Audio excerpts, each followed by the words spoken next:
Hi, I'm Congressman Dan Kildee, and I'm proud to represent Michigan's 5th District. Most of you know the story of Flint's water crisis. State officials, obsessed with austerity, switched the city's water to the Flint River to save money.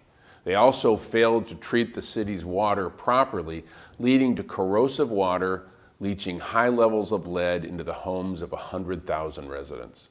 Flint families knew there was something wrong, but state officials dismissed them, telling them to just relax. Flint's my hometown. I grew up and raised my kids in Flint, so it breaks my heart to see what happened to my hometown, not just because of what it has done to the people, but because it was an entirely avoidable crisis. I appreciate my colleagues who've come to Flint to visit with families, and I'm grateful that Congress passed much-needed aid to remove those lead pipes and expand health care for families exposed to lead. This week, House Democrats joined me in Flint to sit down with families and see the progress being made to replace lead pipes with the funds from Congress. While the Flint water crisis has faded from the national headlines, this visit is a reminder that the crisis is not over. Flint is still recovering. Still today, families do not trust their water and depend on filters and bottled water. This is completely unacceptable. In the richest country in the world, clean drinking water should be a basic human right.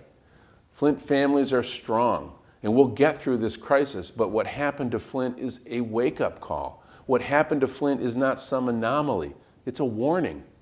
Dozens of communities in America, from Buffalo, New York to Aberdeen, Washington, face great challenges. A decade after the Great Recession, many of America's cities and towns have not recovered and face population loss, cuts to basic services like police and fire, and have vacant, empty buildings, just one mistake away from what happened to Flint. Cities and towns across America have been left behind by the Republican-led Congress. Just this week, House Republicans voted to cut $300 million for repairs to water systems. Republicans have failed to take up any meaningful legislation to rebuild America's aging infrastructure. Americans drive on crumbling roads and bridges. Instead of having cutting-edge schools, millions of students are in buildings that are unsafe and outdated. In the 21st century, we still have American families without access to high-speed internet. We have many communities that have unsafe drinking water not getting help from the federal government to replace those dangerous water systems. Instead of offering a plan to address these challenges, Republicans push through a tax plan that benefits the richest Americans and the biggest corporations. 83% of all the benefits going to the top 1% of Americans. Big corporations have announced $400 billion in stock buybacks, overwhelmingly benefiting executives and wealthy shareholders. And meanwhile, working families struggle to get ahead, and communities like Flint still can't trust their drinking water. Democrats are offering a better deal. We have a bold plan to rebuild America's infrastructure with $1 trillion to rebuild crumbling roads, bridges, and water systems across America.